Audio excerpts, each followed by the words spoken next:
ইব্রাহিম আলাইহিস সালামের বয়স যখন ৮৬ বছর,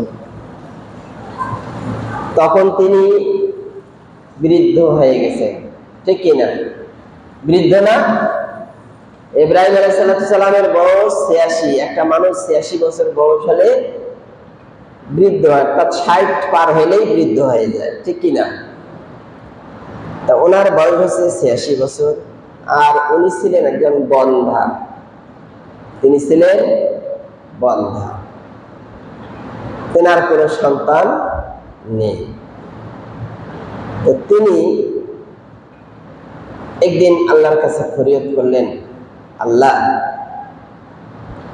তুমি যদি আমাকে একটি সন্তান দান করতে, তাহলে ওই সন্তানটি আমি তোমার রাস্তায় উৎসর্গ করে দিতাম। সুবহানাল্লাহ বলবেন না? আল্লাহ রাস্তায় দিয়ে দিবে। তখন আল্লাহ পাক রব্বুল আলামিন দোয়াটা কবুল করে নিলেন। সুবহানাল্লাহ বলেন। দোয়া কবুল করে নিলেন। তাহলে বৃদ্ধ বয়সে সন্তান দিতে পারেন কে? আল্লাহ। বন্ধা মানুষকেও সন্তান দিতে পারেন কে? আল্লাহ। মানুষ যেটা পারে না সেটা পারেন কে? আল্লাহ। সকলের এই শক্তি যেখানে শেষ, আল্লাহর শক্তি সেখানে শুরু। ঠিক কিনা? ইব্রাহিম আলাইহিস সালাম উনি বার্ধক্যে পৌঁছে গেছেন। উনি ওনার মনের আবেগে আল্লাহর কাছে ফরিয়াদ করলেন, আল্লাহ, আমি তোমার দাসত্ব করতেছি, তোমার দ্বীন প্রচার করতেছি, কিন্তু আমার পরে কে তোমার দ্বীন প্রচার করবে? কে তোমার দ্বীন প্রচার করবে? এই চিন্তা তেনার মাথায় ছিল। কেননা ইব্রাহিম আলাইহিস সালাম তো একাই একটা দল ছিল। ঠিক কিনা? সবাই মূর্তি পূজক ছিল, আর ইব্রাহিম আলাইহিস সালাম একাই ইসলামের পথে ছিল। এই কোরআনুল কারীম সাক্ষী। কোরআনুল কারীমে আল্লাহ পাক এই উদ্ধৃতি তুলে ধরেছেন যে ইব্রাহিম আলাইহিস সালাম একা একটা দল ছিলেন, মিল্লাতা ওয়াহিদা, একটি দল ছিল ইব্রাহিম আলাইহিস সালাম, বাকিরা সবাই ছিল মূর্তি পূজক।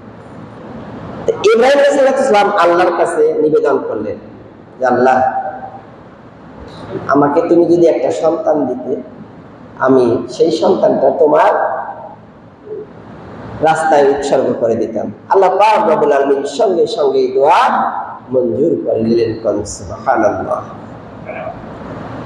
আল্লাহ পাক রব্বুল আলামিন কোরআনের ভাষায় বললেন, রব্বি হাবলি মিনাস সালিহিন ফাবাশশারনাহু বিগুলামিন হালিম। রব্বি, হে আমার প্রভু, হাবলি মিনাস সালিহিন, আমাকে যদি তুমি একটি নেককার সন্তান দান করো, তাহলে আমি তোমার রাস্তায় আমি আমার সন্তানটাকে উৎসর্গ করে দিতাম। সুবহানাল্লাহ। আল্লাহ পাক রব্বুল আলামিন বলেন, ফাবাশশারনাহু বিগুলামিন হালিম। ফাবাশশারনাহু,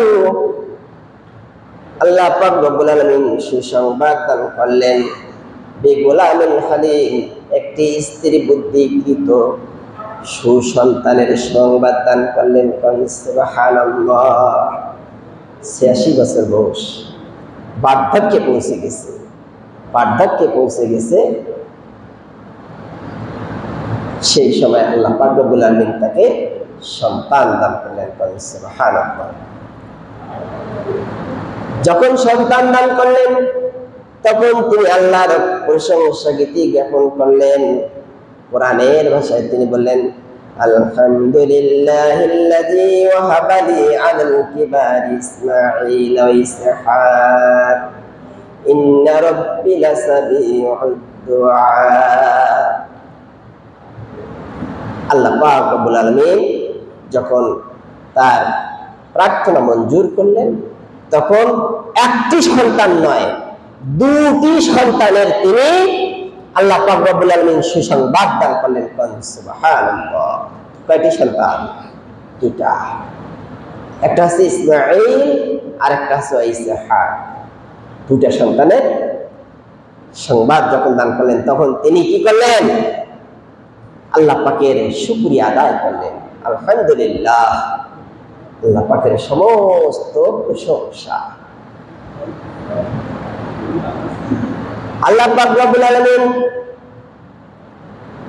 ইব্রাহিম আলাইহিস সালামকে যখন সন্তানের সুসংবাদ দান করলেন, বৃদ্ধ বয়সে আল্লাহ সন্তান দান করবেন, তবে ইব্রাহিম আলাইহিস সালাম বলছিলেন, আল্লাহ আমি তোমার রাস্তায় উৎসর্গ করব। আল্লাহ রাব্বুল আলামিন তখন ইব্রাহিম আলাইহিস সালামকে পরীক্ষায় ফেলে দিলেন, ঠিক কিনা? পরীক্ষায় ফেলে দিলেন। পরীক্ষা নেওয়া শুরু হয়ে গেল। দেখি তো আমার বান্দা ইব্রাহিম আমার সাথে মস্কারি করেছে না ঠাট্টা করেছে, সন্তানকে ভালোবাসে না আমাকে বেশি ভালোবাসে। কে পরীক্ষা নিচ্ছেন? আল্লাহ পরীক্ষা নিচ্ছেন। আল্লাহ পাক রব্বুল আলামিন পরীক্ষা নিচ্ছেন। فلما بلغ معه السعي قال يا بني إني أرى في المنام أني أذبحك فانظر ماذا ترى। যখন সন্তানটি তার পিতার সাথে কাজ করার মতো বয়সে উপনীত হলো, অর্থাৎ 12-13 বছর বয়সের কথা উল্লেখ আছে তাফসীরের মধ্যে। 12-13 বছর বয়স যদি একটা সন্তানের হয়ে যায়, সেই সন্তানটা তার বাবার সাথে চলাফেরা করতে পারে, কাজকর্ম করতে পারে, পারে নাকি পারে না? পারে। যখন 12-13 বছর বয়সের সন্তান হয়ে গেল, তখন আল্লাহ পাক রব্বুল আলামিন তাকে পরীক্ষা নিতেছেন। আল্লাহ পাক রব্বুল আলামিন বলেন কোরআনের ভাষায়, ক্বালা ইয়া বুনাইয়া ইন্নী আরা ফিল মানাম। আল্লাহ পাক রব্বুল আলামিন পরীক্ষা নিতেছেন। যখন 12-13 বছর বয়স হলো, তখন তিনি স্বপ্নে দেখতেছেন যে তার সন্তানকে তিনি আল্লাহর রাস্তায় কোরবানি দিতেছেন। আল্লাহর রাস্তায় কোরবানি দিতেছেন। যখন কোরবানি দিতেছেন, তখন ইব্রাহিম আলাইহিস সালাম তার সন্তানকে বললেন, ওয়ালা ইয়া বুনাইয়া, হে আমার সন্তান, হে আমার বৎস, ইন্নী নিশ্চয় আমি দেখতে পাচ্ছি ফিল মানাম, স্বপ্ন যোগে, আন্নী আযবাহুকা, আমি তোমাকে জবাই করতেছি, আমি তোমাকে কোরবানি দিতেছি, আমি স্বপ্নে দেখতেছি। ফানজুরু মাযা তারা, এতে তোমার অভিমত কি? স্থির বুদ্ধিকৃত সন্তান আল্লাহ পাক রব্বুল আলামিন ইসমাঈল আলাইহিস সালামকে দান করেছেন। এমন ধীর এবং স্থির বুদ্ধি এবং এমন ভদ্র নম্র আল্লাহ দান করেছেন সেই সন্তানটার মাঝে, এবং ভালো মন্দ জাজ করার জন্য তাকে জ্ঞান বুদ্ধি দিয়েছেন। তখন বাবার এই কথা শুনে হযরত ইসমাঈল আলাইহিস সালাম শিশু মানুষ, তিনি বললেন, ওয়ালা ইয়া বাতিল আলমাত মারুন সাতাজিদুনি ইনশাআল্লাহু মিনাস সাবিরিন। তার বাবাকে বললেন, ওয়ালা ইয়া আবা তিফআল, হে আমার পিতা, হে আমার বাবা, তিফআল, তুমি করে ফেলো, মা তুমারুন, যাহা তোমাকে আদেশ করানো হয়েছে। অর্থাৎ আল্লাহ পাক রব্বুল আলামিন তোমাকে যে আদেশ করেছেন সেই আদেশ তুমি পালন করো। সুবহানাল্লাহ। বলেন তো, আমরা যদি আমাদের সন্তানকে বলি, বাবা আমি তোমাকে জবাই করব, তোমার এতে অভিমত কি বলো? ছেলে থাকবে বাড়িতে? কথা বলেন, থাকবে? ছেলে পালিয়ে দিয়ে চলে যাবে না? দেখেন আল্লাহ পাক সেই ইসমাঈলকে কত ধৈর্যকৃত এবং স্থির বুদ্ধি দিয়ে আল্লাহ পাক রব্বুল আলামিন পৃথিবীতে প্রেরণ করেছেন। সুবহানাল্লাহ।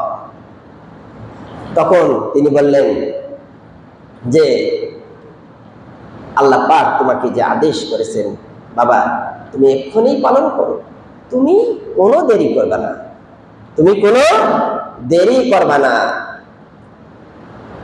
ফালাম্মা আসলামা ওয়া তাল্লাহু লিল জাবিন, ফালাম্মা আসলামা, যখন বাবা ছেলে দুজনেই পরামর্শ করলো যে বাবা তোমাকে আমি স্বপ্নে দেখতেছি, জব করতেছি, অর্থাৎ কোরবানি দিচ্ছি।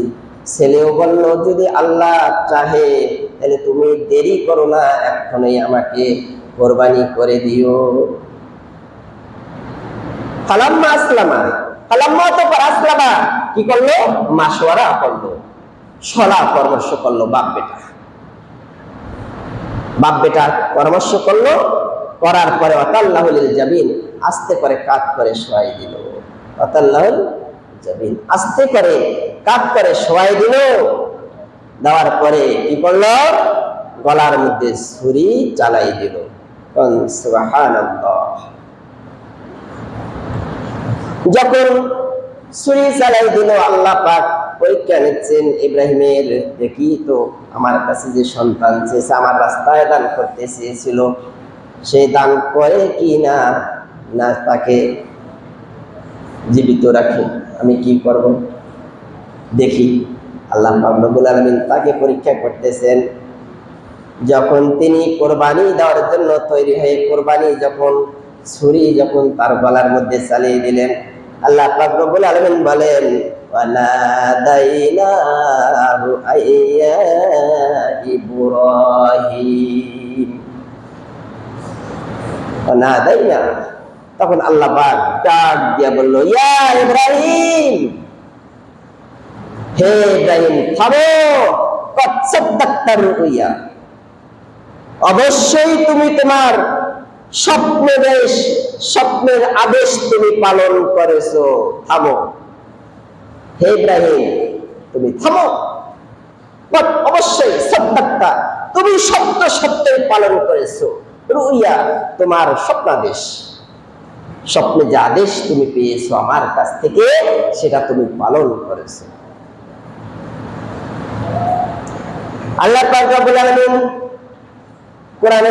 কোরআনুল কারীমের মধ্যে এই কথা বলেছেন, তাফসীরের মধ্যে এসেছে যখন বাপ বেটা যখন মাশওয়ারা করা হয়ে গেল, হওয়ার পরে বাবা বলতেছে আমি কি উপর করে শোয়াই দেব নাকি?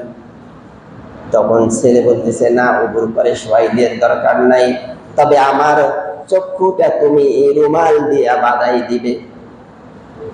যদি রুমাল দিয়ে বাঁধাই দাও তাহলে তোমার চোখে আর আমার চোখে একাত্রিত হবে না, প্রেম নিবেদন হবে না, ভালোবাসা থাকবে না। যদি রুমাল দিয়ে বেঁধে না দাও তাহলে অবশ্যই তোমার চোখ আমার চোখ যদি একাত্রিত হয়ে যায় তাহলে অবশ্যই তুমি আমাকে আল্লাহর রাস্তায় কোরবানি দিতে পারবা না,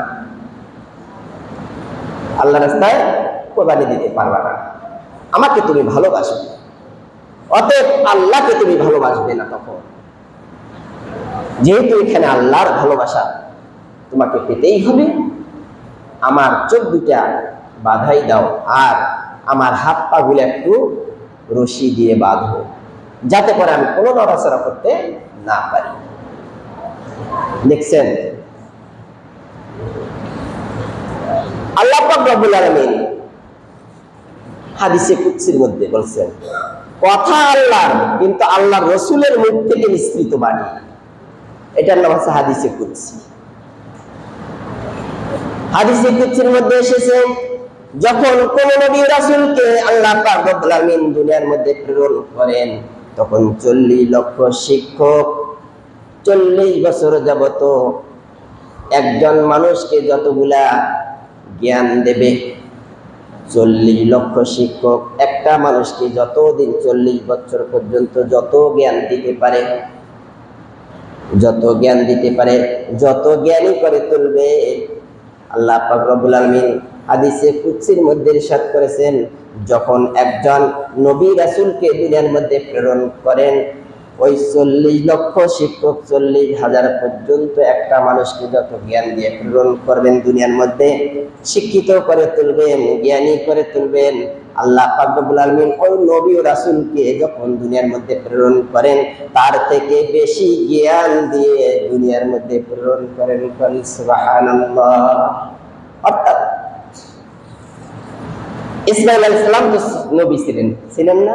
নবী হয় নাই? ইসমাঈল আলাইহিস সালামকে আল্লাহ এত জ্ঞান দিয়ে দুনিয়ার মধ্যে প্রেরণ করেছেন যেটা কল্পনাতীত। তা আল্লাহ পাক এই জন্য ইব্রাহিম আলাইহিস সালামকে পরীক্ষা নিতেছিলেন যে স্বপ্নের আদেশ পালন করেছেন, আর বাপ আর ছেলে দুজনেই আল্লাহর কাছে কি বিজয়ী হয়ে গেল। সুবহানাল্লাহ। অর্থাৎ বাপ এবং ছেলে দুজনের পরীক্ষায় দুজনেই উত্তীর্ণ হয়ে গেলেন। সুবহানাল্লাহ।